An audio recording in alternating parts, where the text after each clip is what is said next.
नमो नमः।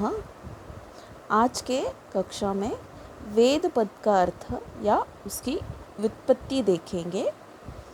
वेद शब्द की उत्पत्ति विद धातु से हुए। विद अर्थात ज्ञान, चेतना, आख्यान या विस्तृत विवरण करना होता है। वेद की निरुक्ति कहेंगे विद ज्ञाने अर्थात वेदयति इति अर्थेन। उदाहरण स्वरूप में आयुर्वेदयति इति अर्थात आयु के बारे में ज्ञान करना, ज्ञान लेना ही विद धातु का अधिकार होगा यहाँ पे। दूसरा है विद सत्तायाम विद्यते यस्मिन् अर्थेन।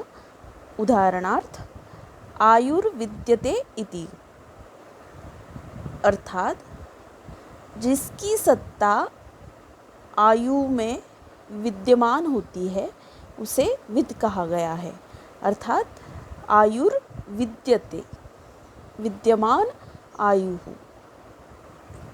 अर्थात विद धातु की सत्ता आयु में है। विद विचारणे विन्ते इति अर्थेन अर्थात आयुर्विन्ते आयु के बारे में आयुष्य के बारे में विचारणा करना, विचार करना ही विद कहलाता है।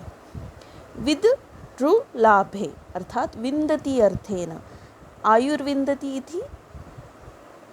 विन्दति का अर्थ होता है लाभ होना, प्राप्त करना। आयु को ही प्राप्त करना यहाँ पे अर्थ कहलाया गया है।